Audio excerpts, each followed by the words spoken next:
Lucky us, lucky you. Welcome to First Things First. I'm Jenna Wolfe. That is the Hall of Famer Cris Carter. This is Nick Wright. We had Thursday Night Football last night. Bengals with a big win over the Ravens. Aaron Rodgers missing practice again on Thursday. This as he continues to recover from a sprained knee. The truth is, he doesn't need to practice in order to play this weekend. He's Aaron Rodgers. The other truth, he desperately wants to play this Vikings team, the one which knocked him out for most of last season. But Mike McCarthy says playing Sunday is no layup. Aaron Rodgers is still day to day. All right, see if he does play, who's got the edge here, the Vikings or the Packers? Well, first, I think a point that football fans should be watching for, that now we have this new collective bargaining agreement and the players are practicing a lot less, and they have less two-a-day practices, they have less padded practices. We used to just have a common practice where, of course, we practice a lot more two-a-days. But I used to always like to get an injury or two, a woo-woo, before the season started. Because your body needs to be able to get in the physical shape, not from weight rooms. I'm talking about being banged, people falling on you, things like that. You don't get that now. So if you look at the first week of the season, if you look at how many marquee players that were hurt and injured and will have long-term injuries, I think that part of football is missing now with the practice time and the lack of preseason games. Everyone wants their guys to be healthy for the first game, but as soon as they get a significant hit, they're getting injured. So I just want to make sure I understand what you're saying, so the audience understands. So, like, you almost think the way practice used to be done, training camp used to be done, you wouldn't get an immunity to these injuries, but it would be a similar type of thing. You build up a tolerance. Exactly. And your body starts to get in game type of shape. Now you see Aaron Rodgers' first hit, he's out. Now, anyone can get hurt on that hit, but it's just an observation that I have seen on a regular basis after watching week number one. Week number two started last night. But as far as Aaron Rodgers, I think it's on the board that he might not play. I know he wants to play, but you're talking about a Sunday night game. You're talking about soreness he's still sore now. And it's Friday. So now what does he jeopardize in game number two going against a very good defense who we know they're going to get after Aaron Rodgers? And if Aaron can't get out of the pocket, if he can't protect himself, then I'm worried about that, because this is not a defense that you can play the way he played in the second half. It's the worst defense to play injured. The worst defense. Because, and you might say there's no good defense, but the way the Vikings generate pressure naturally with their D tackles being able to collapse that part of the pocket, the way you get away from that is escaping outside, which is normally what he does brilliantly. And what a lot of people aren't, because it's the Vikings' advantage because they're familiar with Aaron. They play him twice a year. Other teams, you might play Aaron once every 3 years, once every 2 years. So what you know about him is not the intel that even the Bears know, the Lions, and the Vikings. So if Aaron does play in this game, which I think like the coach said yesterday, it's not a layup that he would play, it's a huge advantage to the Vikings because they're so familiar with who he is. And now they don't have to worry about him getting outside the pocket. They know exactly where he's going to be, and I believe they can tee off on him. For a multitude of reasons, this is a perfect situation for Minnesota, assuming he plays. Obviously, if he doesn't play, I don't think the Packers have a chance. But to answer your question, if he plays, all right, so you're facing a compromised Aaron Rodgers. There's check one. A running back who I actually thought was a nice story for the Packers last year, Aaron Jones. This is the last game he's not going to be back after his drug suspension in the offseason. I talked to Kyle Rudolph a couple days ago. The first thing he said about this game, man, I'm excited it's in September. He said, every year I go to Green Bay, it seems like every year I have to play him in December in Green Bay. He said, I looked at the weather. It reminded me of you. He said it's supposed to be 81 degrees. So, like, Minnesota's obviously a cold, or Minneapolis, cold city, but they play indoors. So, like, the weather is an advantage to the Vikings just because the weather typically can be an advantage for the Packers because they're used to the inclement conditions. For all these and because you don't have Aaron Jones and because the Packers don't have another credible running threat and Aaron's not a credible running threat, you can play the bizarro defense the Cowboys are going to play. The Cowboys are going to face. Cowboys, we talked about, they got 8 men in the box the entire game up against them. Man, if I'm the Vikings, I rush 4, sometimes 3, and drop 7, and just say we're not going to allow those quick hitters that let the Packers come back against the Bears. And we know how good you are. And if you do that, you avoid some of the big plays. Nick, if you rush 3 or 4, you guys have to realize there's 7 guys to 8 guys with 2 eyes on the football that you can see and keep the defenders in front of you. Chicago, why'd they give up those 2 big plays? Playing man-to-man.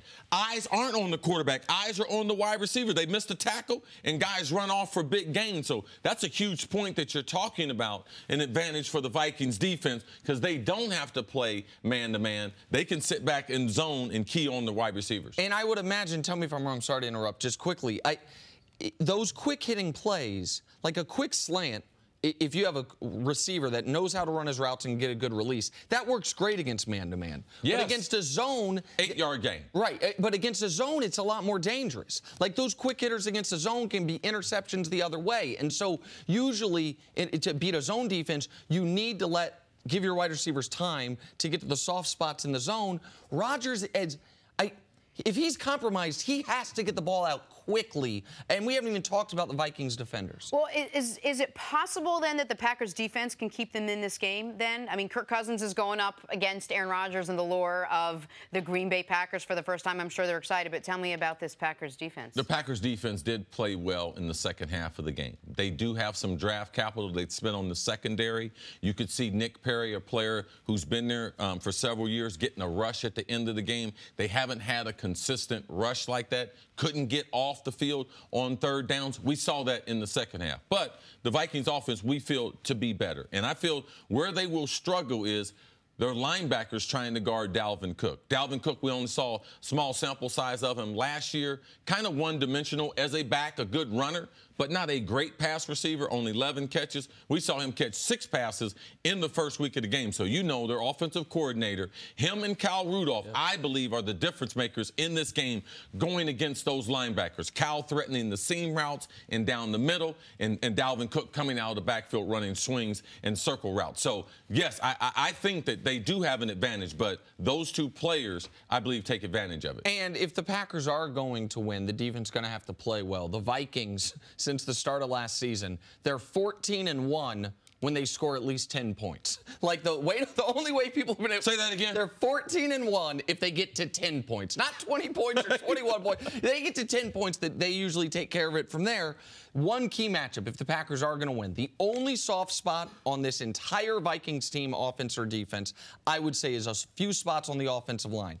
I think the Packers' best defender right now, even if he's unknown, is the first-round pick from 3 years ago, Kenny Clark, their nose tackle. Yes, Kenny Clark did a great job against Chicago, particularly in the second half. If Kenny Clark can take advantage of Brett Jones, the center, Tom Compton, the journeyman guard, then all of a sudden you can disrupt Kirk Cousins, you can disrupt Dalvin Cook. But there's not a lot of paths to victory for the Packers. There's a lot of different ones for the Vikings. The training room is packed in Green Bay, too. Not only people worried about Aaron Rodgers, but you have to watch Devontae Adams, the wide receiver, hurt his shoulder in the Chicago game, hadn't practiced all week. He's a huge question mark, too. So Vikings defense going against a depleted or injured Aaron Rodgers and the Packers. I wore a purple tie for a reason. Yeah, you did. All right, let's take a break. It seems impossible to grasp, but for the Dallas Cowboys, who lost their first game, who have questions surrounding who they are and what they can do, a divisional game Sunday night against their arch-rival Giants, well, that's a must-win for them, especially for their quarterback, Dak Prescott, after only scoring 8 points and throwing for only 179 yards last week.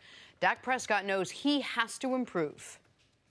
Simply just gotta play better, and that's what this week's about. That's what going forward, and fortunate enough to have 50 more games to do that. Everybody here wants to win, and we know the importance of this game. You know, you don't want to get 0-2 and start the season off that way. Even though it is a long season, you just want to start fast and finish fast, finish strong too. Can't beat ourselves. We can't get behind early in the game. We can't get behind the sticks. We gotta come out. We gotta establish that run, and we gotta get some momentum early. We gotta start fast. Landon Collins said earlier this week that, again, they were going to concentrate on Zeke. They wanted to put the ball in your hands because they think they had a better chance. Challenge accepted. Challenge accepted. It all sounds great. He's saying the right things, and he sounds like he's fired up and ready to go. These are 2 0-1 teams, both in the NFC East. Both need this game. Who needs the win more, though? It's the Giants or the Cowboys, see? Now, that's hard to say which team needs it more. Both of them need it more. The numbers are drastic if you fall 0-2. It's just the numbers are staggering as far as how could you be in your second game in September in a 16-game schedule. OBJ said, yeah, it's a long season and everything, but the numbers say if you get to 0-2, I think that Dallas, there's more pressure because I think Dallas, they listen to that more so than the Giants. The Giants are coming off an awful season. I think that they can recover mentally and from the media around them because it would be a tough team in Jacksonville. It would be on the road to Dallas. I just think Dallas, because of their optics and because in the last 4 games, people have said the same thing that Landon Collins said, put the game in Dak's hand, and they've scored 46 points in their last 4 games. So the pressure is on the Dallas Cowboys because I don't believe they can score effectively over the course of this long season. They're going to have times where they're going to sputter like they did against Carolina, and I just believe that they're starting to listen. You could hear the ownership talking about the announcers and everything and trying to live up to the, armchair quarterbacks. That's what they call Troy Aikman. He did. Your Hall of Fame 3 Super Bowl champion quarterback. He armchaired you to 3 Super Bowls. Yeah. Right. Okay, so as far as knowing offensive football, Troy wasn't personal. He was talking about this is what teams who are like Dallas, what they have to do. And I can see Dallas listening to them. And also, I can see Dallas is stuck. And they're stuck is because a viable option to give them a boost would be to sign Dez Bryant. And because of everything that's happened, they're not going to swallow their pride and say, you know something, he could help us. And Dez Bryant could help the Cowboys today. And the owner wouldn't veto it. The owner would probably be all for it. The owner's hanging out with him at a... Well, I don't know that, Nick. I don't know that. Dallas is so screwed up as far as how they do things. Whatever Jerry wants, Jerry's going to get. I don't think Jerry can do that based on the decisions and the promises they made to this coaching staff and the promises that they made to Dak. So I don't believe that. No. Well, hold on. Maybe I misstated it. Or what I'm saying is if the coaching staff came to Jerry and said, we want to sign Dez Bryant, I don't think Jerry would stand in the way. That's what I'm saying. That Jerry might not force the issue, but I don't. You disagree? I think that Jerry likes to be where he's the guy that, I want Dez, but the coaches don't. I think Jerry likes to play that game. And if Jerry wanted him to be there, he'd be. There ain't no. Thank you. Okay. That's the way Jerry has run things. All right. So you address this from the Dallas perspective, and the point you were making about 0-2. You fall 0-2, you miss the playoffs 90% of the time. Now, usually that means because you're not a very good team if you fall 0-2, but sometimes it means you just tough schedule coming up. You can find a way to go the rest of the way, go 10-4.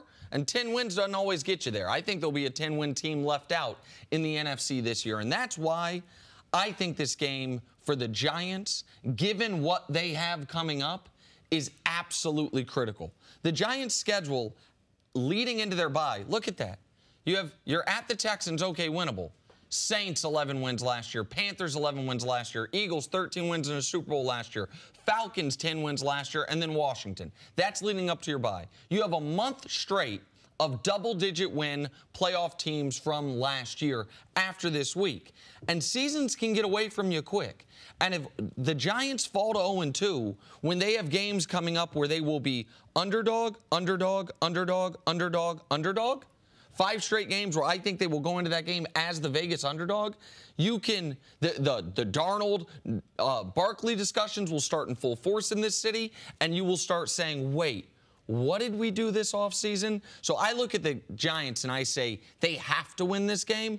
I look at the Cowboys and say because of what they have coming up after, it wouldn't be great and people will react negatively, but they have an exit plan if they don't win this game. Giants general manager, he's got 1 game under his belt. Giants head coach got 1 game under his belt. Giants head coach got a 5-year contract. Jason Garrett, you talking about the draft. Sure. They're going to start talking about Jason Garrett's head in Dallas. So I think what they've gotten rid of everyone else. Jason Garrett's pretty much the last guy. When they change the staff, the next thing is to change the head coach. So both of them have a substantial amount of real pressure on them week number 2. You know, we've spoken so much about Dak Prescott and how much Dak is going to really need to bounce back this year and how much pressure is on Dak and he's going to have to run this offense and all of this other stuff. We can't dismiss what's going on with Eli Manning. There were a lot of questions about Eli Manning coming in. You mentioned the Giants' schedule. It's certainly not going to be easy. He's coming off a shaky week, threw a pick six, didn't have a passing touchdown. How much pressure? Yeah, we know the pressure on Dak, but how much pressure is on Eli Manning in this game? It's not as much on Dak Prescott. The pick six touchdown was a deflected pass. It wasn't his fault. It wasn't like it was bad coverage. Deflected passes happen. Eli's won a couple Super Bowls. Yeah, there's pressure on him. But what's going on with Dak? Dak's trying to get a new contract. Dallas has to decide on who their franchise quarterback is. Yeah, Eli can have another bad season. But you can't take away what he's already done. So, yes, they would love Eli to play better. That offensive line, though, and that money that they spent on the offensive line to get better, is it really better? I didn't see a better offensive line. Now, as far as him getting the ball to other people to be able to help support OBJ, that is the responsibility of Eli and the coaching staff. And if you're worried about the Giants' offensive line looking a lot like it did last year, the reason for optimism would be that it usually does take offensive line some time to gel. You have a new left tackle, you have a rookie guard, you have a guy who was playing left tackle who's now playing right tackle. So if you're looking for reasons for optimism, it is that was a almost entirely new unit's first game together, and that as the season goes on, they could blend better. As far as Dak goes, we have drawn the line of demarcation as his rookie season and then everything since then. But there's a more jarring one, which is everything Dak did up until the week Zeke was actually suspended and everything he's done since then. When Zeke actually had to serve the suspension, they were coming off a 28-17 win against a good Kansas City Chiefs team. The Cowboys were 5-3. Dak on the season was 16 touchdowns, 4 interceptions, a 97 quarterback rating. Since then, from the Zeke suspension to where we sit here today, they're 4-5. He has 6 touchdowns to 9 picks and a 75 rating. Yes, we knew what changed during the suspension, but he's now played 3 games since the suspension, and he still hasn't recovered. He still hasn't gotten back anywhere close to that level that he was. 23 touchdowns, 4 picks was his rookie year, but he started off last year, 16 touchdowns, 4 interceptions. That was similar. All right, more touchdowns, few more picks. You would take that trajectory every time. 6 touchdowns, 9 picks, and a 75 rating in the 9 games since Zeke had to serve that suspension. That is a brutal indictment on where he is right now as a quarterback. So what does he have to do Sunday now against the Giants? Yeah, just like any other quarterback. You got to make throws. You got to make throws. There is no easy way around this. You can't hide them. They're going to put a number of men close to the line of scrimmage, at least 7. And sometimes the Carolina game, 50% of the time, they had 8 people in the box. That means outside. That's how you have to. You cannot win running against 8 men boxes. All right? They have to throw the ball. You run the ball in the NFL to eat up the clock, to rest your defense, and to move the ball. To score the ball in the NFL, you have to throw the football. And until Dallas can throw it effectively, we will see these numbers as far as scoring offense be one of the worst teams in the league. And we've spent 10 minutes on this, and we've only talked about the offense of the Cowboys and the offense of the Giants. Both of these teams, after week 1, I would imagine very different demeanors and very different feelings in the meeting rooms for the team's defenses as opposed to their offenses. The Giants' defense in week 1, I thought played very well against, albeit a limited offense in Jacksonville. And the Cowboys' defense played an excellent game against Cam Newton and the Carolina Panthers. Both of these defenses came out ready for the season. The offenses for both these teams struggled mightily to open the season. It's always a great time when USC takes on Texas. Check out the latest chapter in the rivalry tomorrow at 8 Eastern on Fox and the Fox Sports app. Big game for both teams, man. Both these teams had lost. USC lost last week. Texas lost week 1. Huge game. Time for us to go viral. Over the course of his illustrious NBA career, Kobe Bryant was known for his relentless work ethic. Take a listen to this amazing story that gives you a glimpse into just how serious he was. I don't care if we're in a great city of Chicago. We can't go out. We got to get rest. Right? Back-to-back games. Back-to-back games, yeah. Right? Monday, Tuesday. You play Monday and play again Tuesday. The guys aren't going to listen, right? Right. So a few times say, all right, we'll all go out. We'll go out together. Really? I'll drink with you, right? But the next morning, I'm banging on your door at 5 in the morning. Let's go. They're not getting Where are we going? I hung out with you. Now you come hang out with me. Wow. This is what we do, all right? Let's go. And we're at the gym, we're working out, right? We hit the bus, we go to practice, we play that night. And they're dead. And they're dead. And they're like, oh, lesson learned. Really? Lesson learned. Take them out once. Listen, if you're going to do that. But don't let that compromise what we're here to do. Right. This is why we're here. This is why you're here in the first place. Yeah. Right? And if we're going to win a championship, we have to have that championship mentality and work ethic. That's it. So you got to show them, no, Kobe can do that and still has the energy to get up and do this. So either I got to meet that same energy or I got to keep my butt in my room. Go to bed early, yeah. Does that resonate with you? Well, I mean, we always have stories like that. It's nice. There's certain days to drink on. Don't act like Kobe and NBA players don't hang out, though. I don't want people to take that, but lesson learned for younger players. Consummate teammate and team leader Kobe Bryant. It's always what I've thought. Well, sometimes you have to give it up. He did a lot of things now. You have to do a lot. You have to have a serious program to get to where he was. Oh, and to play 20 years? Oh, no doubt. I've never doubted how great Kobe was. Yeah. Yes. Never doubted that. Still got a little. There's just a little bit of career recreation going on these last couple of years with Kobe and his relationships with teammates. That's all I'm saying. That's all I'm saying. Still scored more points than Mike. I ain't taking that from you, Kobe. Where is he on the list? What? He's 8th all time. Time for some stories to start your morning. Greatest players, not scoring. Scoring, he's 4th all time. Despite a very impressive debut for Sam Darnold, Jets head coach Todd Bowles says everybody should just pump the brakes. He says it was only one game. Bowles will tell you after 100 more whether Darnold's good or not. You know, short leash. Jets take on the Dolphins Sunday. CeCe, how do you think he'll fare? It's going to be a good football game. The Dolphins are much improved, had a big game against the Titans in week number 1. Their defense, especially their rushers, they're going to get after him. So they got to be able to have some balance like they did. If they get out of this game and he has less than 28 throws, he had 21 Monday night, they're going to win the football game. If Dolphins force him to throw it 30 times, then I believe the game is up in there. Sam Darnold, though, is a keeper, not a week 1 wonder. Dolphins just announced, by the way, Josh Sitton. I don't know if they've announced, the story just broke. Josh Sitton's done for the year. I know you were saying they were very high on him, guard that they brought in. And so, listen, for Darnold, he's going to have another interception, just like he had to start this game. I'm very curious to see, again, how he recovers from it. He obviously recovered from it perfectly in week 1. I think we're going to have ebbs and flows with him, but a great week 1 performance. All right, speaking of young quarterbacks, Deshaun Watson will try and bounce back from a tough week 1 loss when he takes on Tennessee. Texans head coach Bill O'Brien says he knows Watson will improve. The man has faith. Nick, does Watson have a bounce-back game this week? Well, he's not going to play worse than he played in week 1. That was the worst game he's played. I mean, as a pro, the worst game. I don't think he ever played a game worse at Clemson. It was the worst game Deshaun Watson played in a long time. I'm very interested to watch this game because he did not look 100%.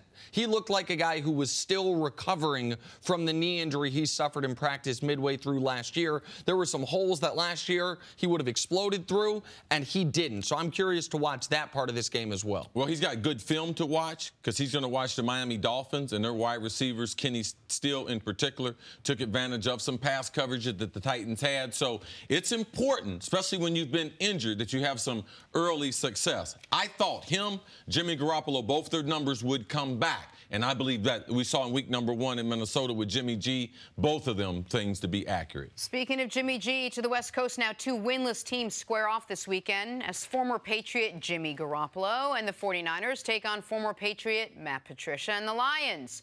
One's got dates, the other's got a pencil and a laminated sheet, Nick.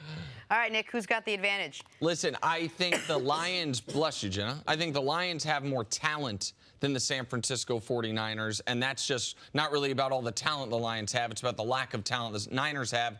I think the Niners will have a decided schematic edge. I think Kyle Shanahan's the real deal at head coach. I am far less sold on Matt Patricia. This is a big game, though, for both these teams. Patricia trying to get his first NFL win. Shanahan trying to still show his team the way they ended last year has some relevance to this year. Yeah, Matt Patricia, he can't accept the way they played, and more from an offensive standpoint. You can't turn the ball over in the NFL as much as they did and expect to win football games. So that's what he's going to have to deal with Matt Stafford. As far as the 49ers, I believe in Jimmy Garoppolo, but they don't have the wide receivers. I'm surprised that they haven't called for Des Bryant. Who are they going to throw the ball to outside? I know his tight end's his favorite target, but how long will that last and how productive will it be?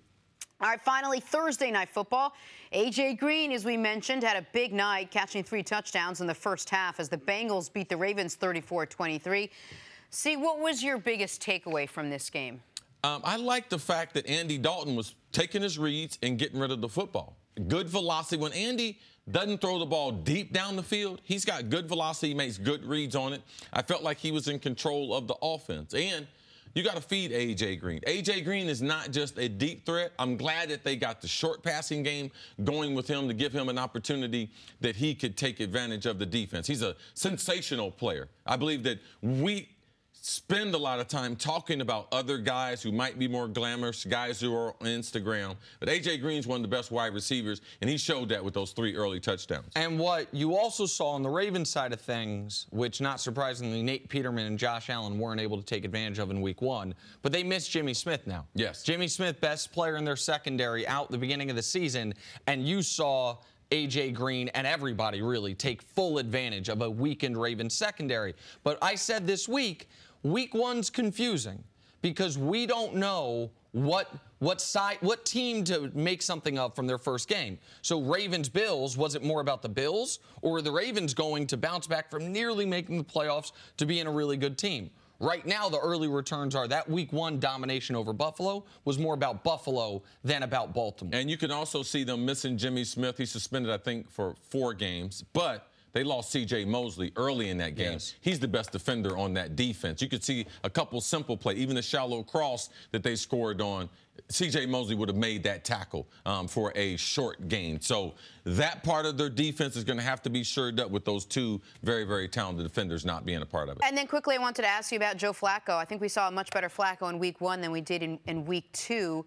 What say did you get, and what you're going to, where are we going to go after this? To me, Flacco's Flacco. Since they won the Super Bowl, this Ravens team's 41-41. Since they won the Super Bowl, of all passers in the NFL, he's dead last in yards per attempt. He's near the bottom in quarterback rating. There is a reason they drafted Lamar Jackson. Now, Lamar is far from being ready, and I thought Troy said something interesting during the broadcast, about Flacco and his feelings of having to come off the field and them having Lamar right there that I know you keyed on for watching the broadcast. But I don't expect much from Joe Flacco, week 1 notwithstanding. No quarterback wants to be in any type of rotation. Joe hasn't said anything about it, but Troy did point it out in the telecast that he wouldn't be happy with it. And when you are not manning the team, you're out playing wide receiver, you're not going to make a play out there. So it's not what a typical quarterback would want, so it's something that we must watch. But this game was about the defensive front.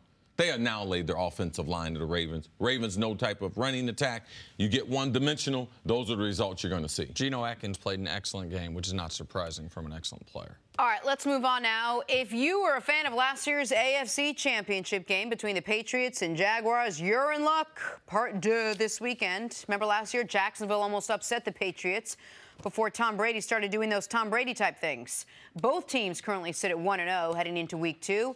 And here's a shocker. Jalen Ramsey seems confident heading into this week's matchup. I asked your defensive coordinator, if someone says Rob Gronkowski is overrated, what would you say to that person? He said he's crazy. Might be crazy. I don't care. People call him the best ever, and you're not going there. You're saying, I guess he's. He good. He good now. We ain't gonna get it twisted. He's good, but you saying this to me, is it supposed to bring fear to me or something? No. All right then, I don't fear no man. Period. Is as good as any defense will face all year. They got an incredible rush, great linebackers, great secondary. It's going to be very, very challenging, tough environment, and we'll see what we're made of. All right, Nick, words. At the end of it, who's got the edge in this matchup? Let me just say one thing about those words. It is interesting. Jalen's changed his tune on Just Gronk a little bit. Mm-hmm. Gronk, he said he's good. Literally 2 weeks ago said Gronk's not that good. So at least on that one player, Jalen's changed his tune a bit. As far as who has the edge, I think the Pats have the edge. I was not impressed by Jacksonville in week 1. I think you saw why some people are skeptical of them this season in week 1, because even though they have the dominant defense and the defense might be nearly as good as it was last year, they still have Blake Bortles at quarterback. They have worse receiving options this year than they had last year. And Leonard Fournette, who was dinged up in college, was dinged up last season, got dinged up in week 1. Their most potent rusher in their first week's game was Blake Bortles. And Bortles, by the way, needs to be an enormous part of this game plan, running the football, for them to be able to move the ball against New England. But I think Jacksonville's best chance to beat the Patriots was in that AFC Championship game when they have a 10-point lead in the fourth quarter and they were not able to take advantage. I know that this game's a pick'em in Vegas. I think I would be very surprised if the Pats don't win this football game. The Pats have a huge advantage because offensively they don't have to press. And the reason why, because they know the other quarterback over there and his limitation. So even early in the game, just don't have any turnovers. So I believe the Pats offense, they have an advantage because they can be patient. Jags defense, they need to score on defense. Yeah. They were not. If they said they're going to grow their playbook from last year's playoff success that they had, they didn't do it in week number 1. Maybe they're going to surprise us. They surprised us last year in the championship game. The way they came out, the way they attacked them, throwing the ball down the middle of the field to their fullback, popping the tight end out after a strong play action in the red zone to get a score. So are they going to do some things to change? If they do that, then they might be able to have a good chance. But I don't see that. They don't trust Blake Bortles, the wide receivers. Explosive plays, where do they come from? Because you know you're going to have to score to build to beat New England. So advantage to Pat's offense. Well, and the wide receiver issue is a real one. Like Allen Robinson. Well, yeah, I mentioned them. No, I get it. I just want to elaborate on it. Like Allen Robinson walks out the door. Allen Hurns walks out the door. Marquise Lee tears up his knee in the preseason. So you were going to have a problem if you thought Marquise Lee was going to be your number 1 guy anyway. Yeah. There is at no point in his pro career he's been a 1 or a 2. So now you're going to move him up from a 3 or 4 to a 1. It was going to be an issue. And so you're talking Dante Moncrief and Keelan Cole as your starting wide receivers for a team that already has a very limited quarterback.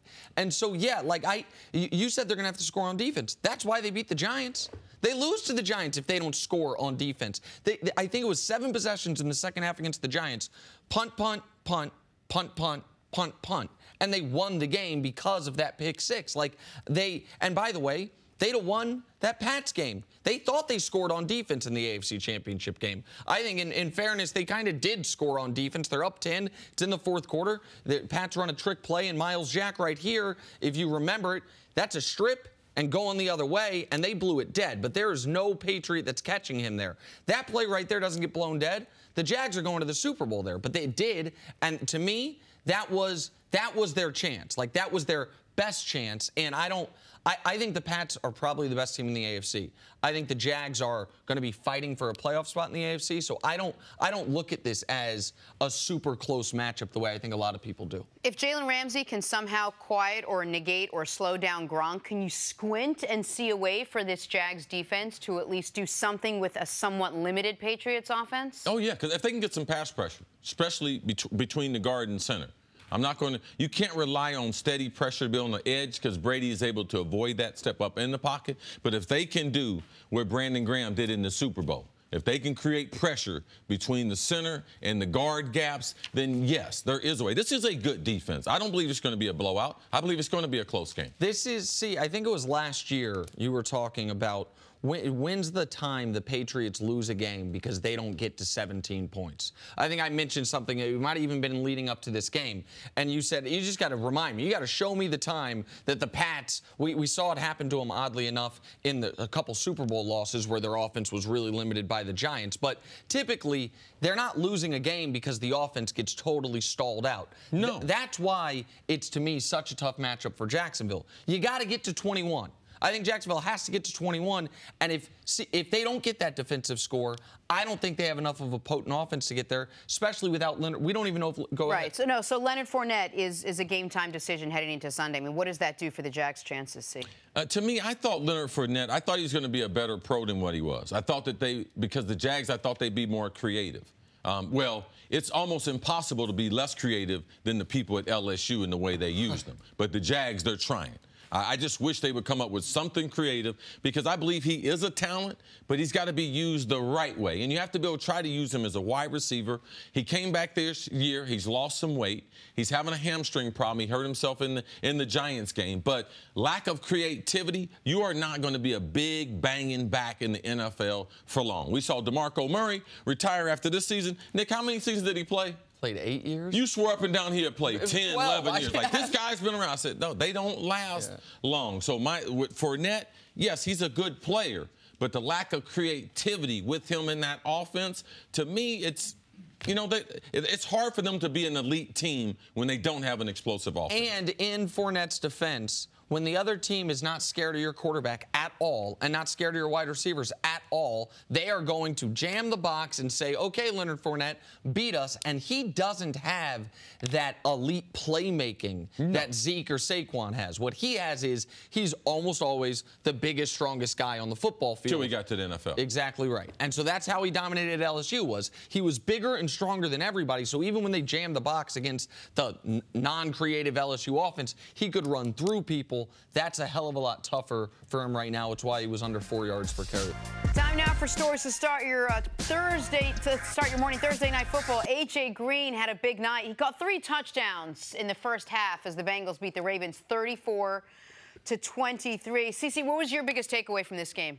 A.J. Green pretty good. Yeah. And you know something? Andy Dalton, man, he gets a lot of criticism. It seems like his arm strength might be a little bit better, or he's just getting the ball out quicker. I don't know what it is, Nick. The criticism on Andy Dalton, it's a good point, because this offseason I said Andy Dalton is underrated. And that's not because I think he's very good. It's because people act like he's terrible. Yes. Andy Dalton is not terrible. He's adequate. But people, maybe it's because the limited play. Maybe big game situation. On nationally televised games, he's been awful. He's never won a playoff game. Like, those are all fair criticisms. But I want to talk about the Ravens side of this just for a moment. They beat the brakes off Buffalo. We didn't know if that was more about Buffalo or Baltimore. It sure looks like it was more about Buffalo. Where does your boy Colin have them ranked in his blazing? What is that thing he does? The herd hierarchy. What did he have? He had him. What did he have? He had him number 2, but he sent out an amendment last night saying he's going to have to adjustment. Don't you be shooting strays at my guy Colin. Gosh. I will defend my guy Colin. Listen, man, he did a weekly power rankings. Those have to be adjusted based on, with new information, I can adjust my opinion. A smart man taught me that. A lot of sucking up going on around here. What do you mean? They're going to have to keep me around here if we're going to talk football.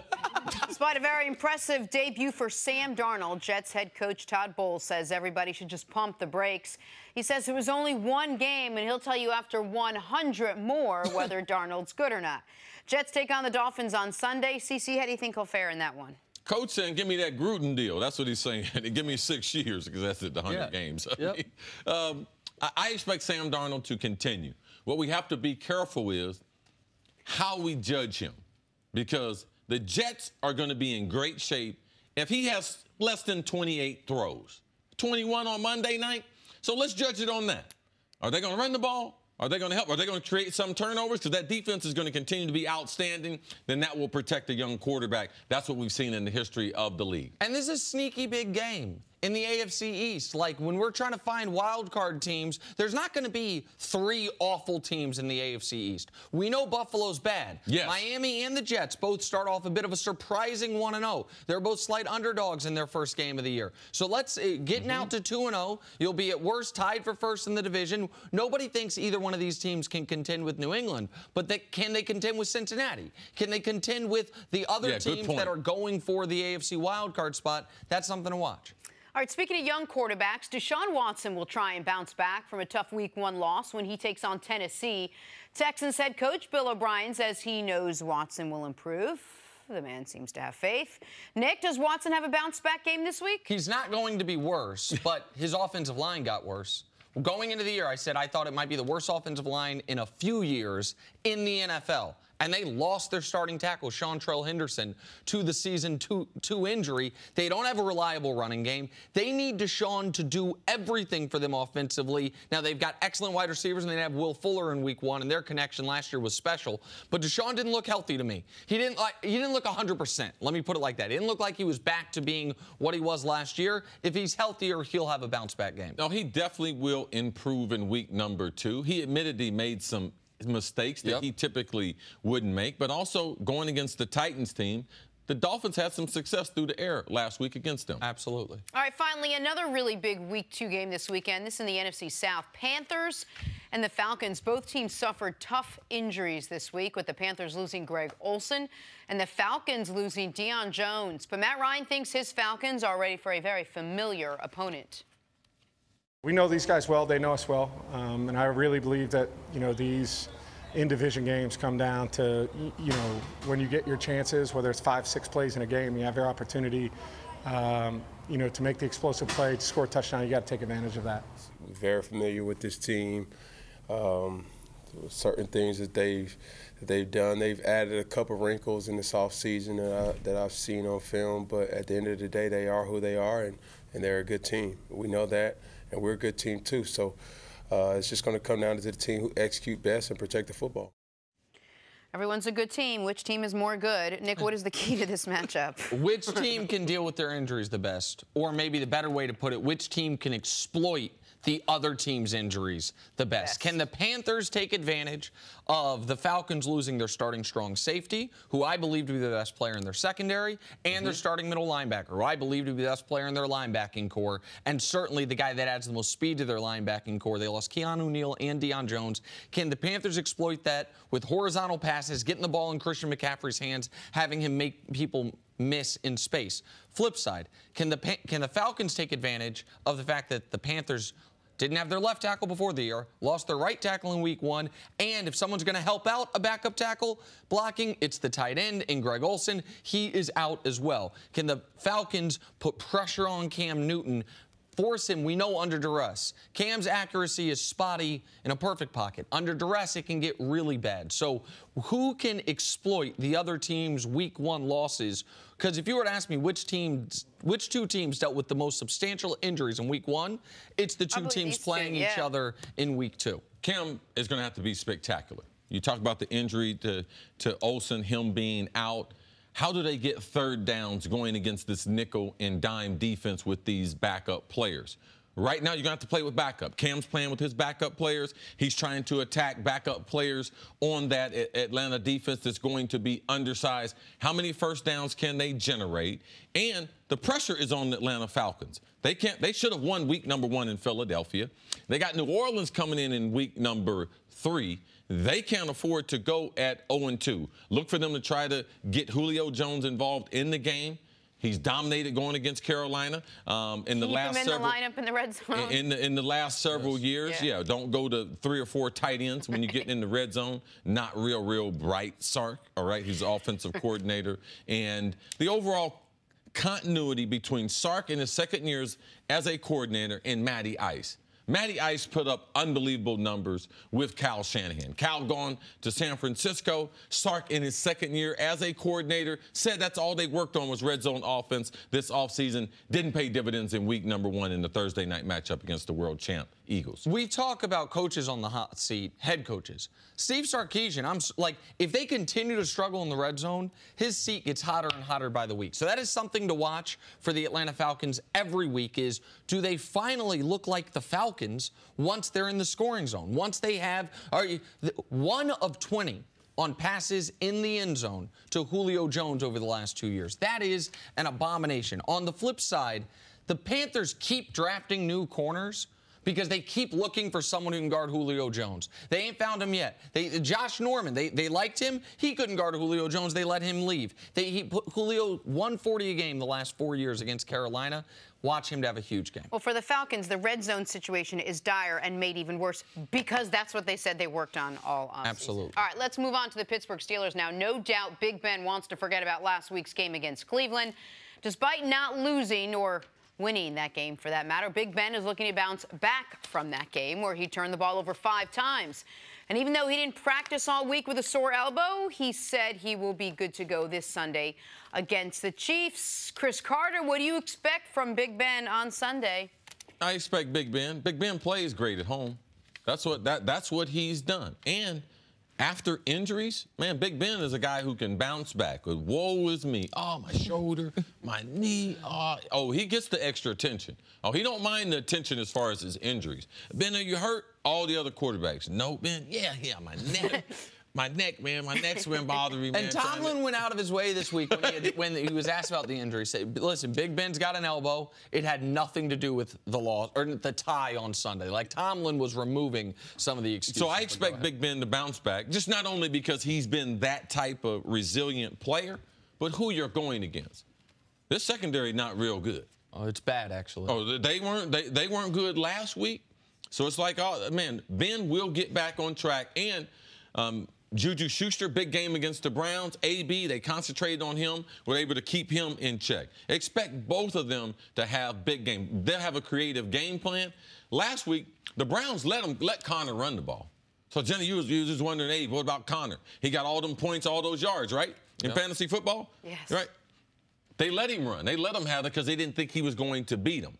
Will Kansas City do the same thing, double up on AB, allow Connor to get that yardage? That's what we're going to see in Pittsburgh's home opener. Listen, this is historically a bad matchup for the Chiefs. They haven't won in Pittsburgh since 1986. More recently, since Andy Reid got there, and the Chiefs have been good almost every year Andy Reid's been there. The Steelers have beat them 4 out of 5 times. So they haven't won in Pittsburgh since you were a baby? Since I was, 2 years old. That is correct. Oh, man. Since I was a baby. That is correct. That face right there looks just like your daughter right now. Oh, yeah. Thank you.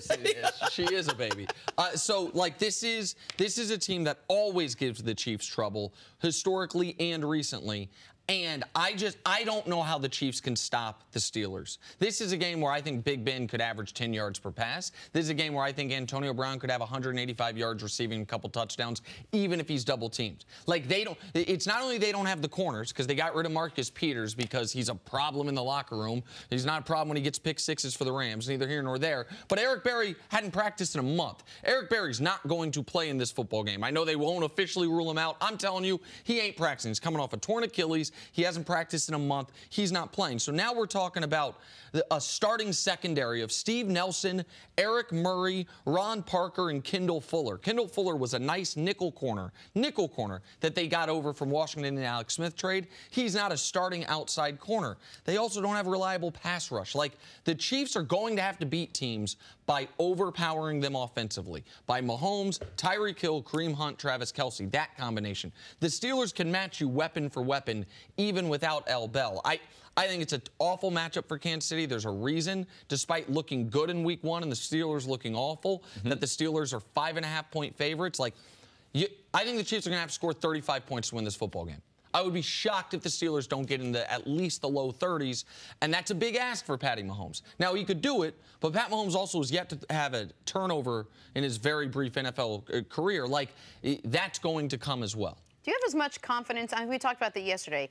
I mean, you talk about a team that's going into Pittsburgh, hasn't won a game in 30 years, and then you say, oh, Pat Mahomes, do us a favor, go out and try to beat this Steelers defense. I know you have a ton of faith, a lot more in Mahomes in this offense. Do you see? Let me tell you what's going to happen. The reality. Week number 1, player of the week. Week number 2, go to Pittsburgh and get it done against T.J. Watt and Bud Dupree.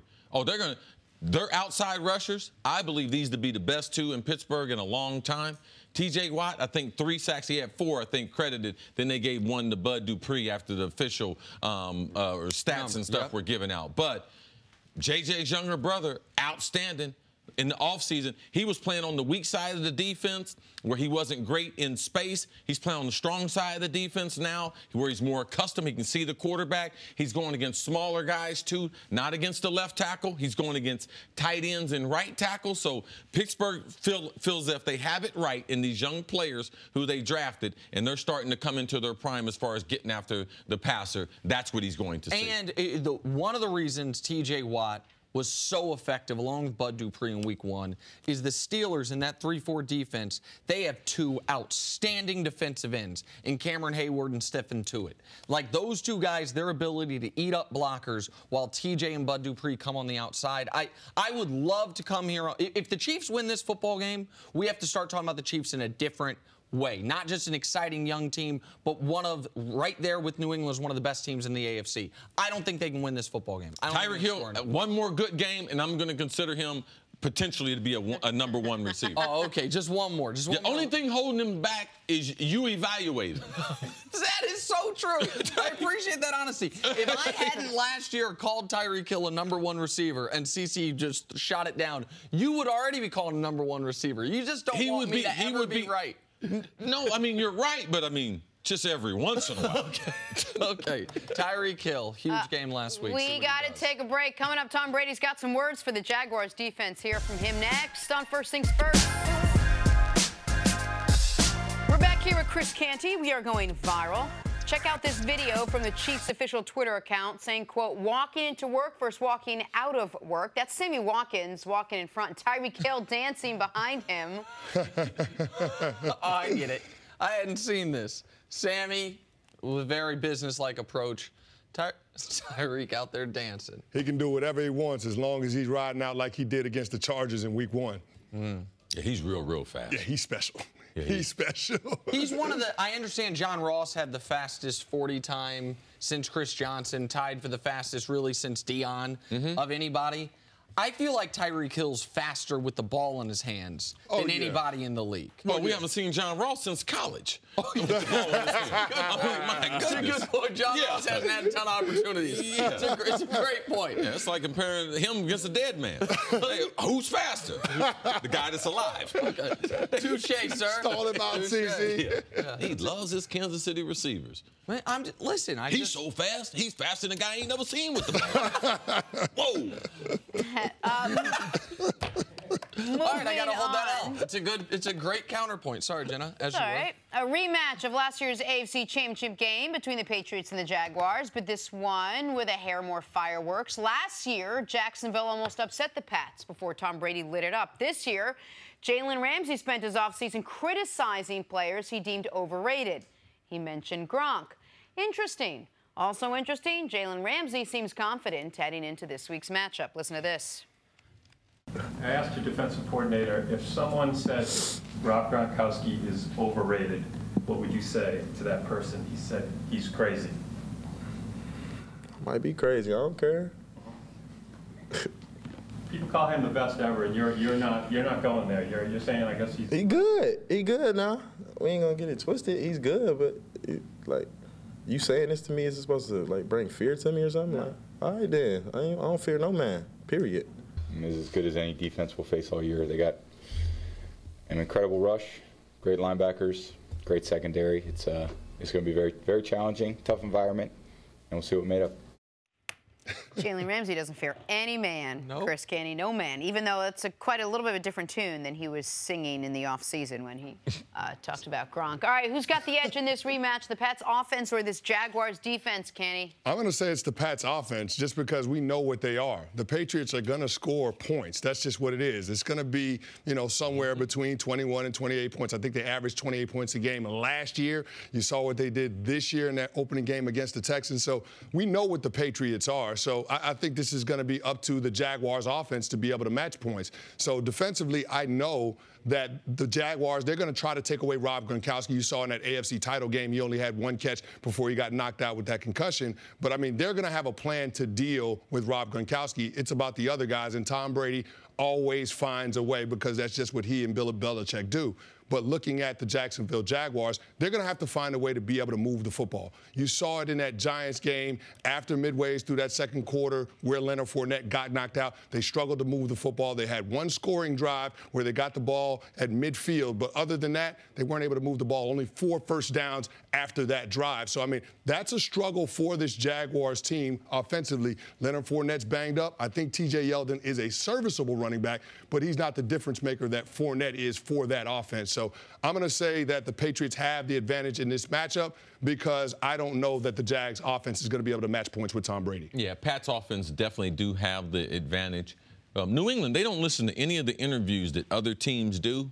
But what I've seen through the years, especially from any defensive back that makes any type of comment about New England, if they were cheating, anything that they say that might be a shot at New England, in the game plan, during the game, Bill Belichick will either run at that person with big linemen or someone like Gronk, or they run either a double move or a counter move, a trick play to be able to take advantage and make somebody look real, real bad. So I expect them. If Jalen is going to guard Gronk, I expect in some of those situations, they're going to get Gronk the football, but also I would expect them to run at Gronk so Gronk could block Jalen. And that's not something, you don't have to be afraid, but that's something that Jalen does not want to see. He doesn't have the eye discipline. People say, what's eye discipline? How they see the ball, how they see offenses. And Jalen's used to being outside, and he's not used to having the action in front of him that linebackers see. That's why when Bart Scott was here, he was talking about if you try to travel with Gronk, Belichick will do some things to take advantage of things that you're not used to seeing. So huge advantage to Pat's offense going against a very good Jags defense. To Chris, to your point about if you chirp during the week, they might have a special play for you in the game plan. Famously, I'll just go back a decade because it happened to a buddy of mine, Anthony Smith, safety for the Pittsburgh Steelers. Steelers always been liking talking. The Pats are undefeated. And he says during the week, they're not that good. We can beat. I forgot the exact comment. I do not forget what the Patriots did. They ran a flea flicker directly at Anthony Smith. Anthony Smith got roasted, and Brady met him in the end zone. Brady did a direct run 35 yards downfield to get in Anthony Smith's face. Brady actually got a taunting penalty, I think maybe the only one of his career, in that moment yelling at Anthony Smith. Later in the show, we're going to talk about who we like in this matchup, Gronk or Jalen. I like Jalen to, quote, win the matchup statistically, but that's because I think the Patriots are going to, if they do have them matched up, I think they will be happy with it. I think they will throw to the running backs. I think they will get Cordarrelle Patterson involved in the quick screen game. I think they will see if what they saw in week 1, Philip Dorsett, is duplicable week over week. I think that the Pats would be fine with the Jags changing their defensive game plan around slowing down Gronk if it makes everyone else on their defense, particularly the secondary, have to play either slightly out of position or not exactly what they're used to doing. Because the way the Jags have been a dominant defense is they do what they do and they make you adjust. If the Jags adjust preemptively to the Pats, that works in the Pats' favor. And who they're going to do it with, I don't know. Rex Burkhead in the concussion protocol. I don't know who. They got James White, Sony Michel, their first-round draft pick, University of Georgia, not up yet and playing. They're going to go back to Super Bowl hero, James White, Dorsett. I don't know who they're going to go to, and the Jags don't know that Hill either. went on IR this week. So they got a shortage of skilled guys like I've never seen before. So that's a different set of challenges, and that will be played out in the game. Yeah, I mean, that's what it comes down to. We don't know who the guys are going to be, but we know that Bill Belichick will utilize somebody and get some production and be able to move the ball. Nobody works it more in their advantage than Bill Belichick does. He always finds a way. That's what he does. And Tom Brady is so versatile in terms of the concepts that he's able to adopt. Because he's seen so much football, he's got answers based on the defensive looks that he's facing. So I don't worry about what the Pats offense is. That's always going to be the constant in that game. The Pats offense is going to find a way to score the points. That's why I always look at this matchup and I say it's about what the Jacksonville Jaguars do on the offensive side of the ball. I trust Blake Bortles more as a runner than a thrower, and that's a problem when you talk about the quarterback position. So it remains to be seen whether Blake Bortles can duplicate what we saw in that first half of that AFC Championship game. But from what I saw in MetLife on Sunday when they played the Giants, I don't have a lot of high expectations for Bortles in this matchup. The Jags are going to, your point, Caney, the Jags are going to have to score at least 21 points to have any shot. And how can they do that? They have no legitimate weapons on the outside at wide receiver. Their running back is banged up, and the running back, at least thus far in his career, has been limited already anyway. They would need Blake Bortles to have at least, 75 yards rushing? Belichick talked all week about how Bortles is a real rushing threat. They are going to have to, through almost smoke and mirrors, find a way to generate an offense. Because against the Giants, they couldn't. They scored 20, but 7 of them were Miles Jack going the other way with an Eli Manning tipped interception. I know there's one of the marquee games of the week. I don't expect it to be one of the best games of the week. I think the Patriots can handle this Jacksonville team, even in Jacksonville, with relative ease. Thank you for listening to the First Things First podcast. Remember, leave us a review and tell us what you think. Subscribe to the podcast on Apple Podcasts and catch us on FS1 Monday through Friday, 6:30 a.m. Eastern. For Cris Carter and Nick Wright, I'm Jenna Wolfe. So long, everybody.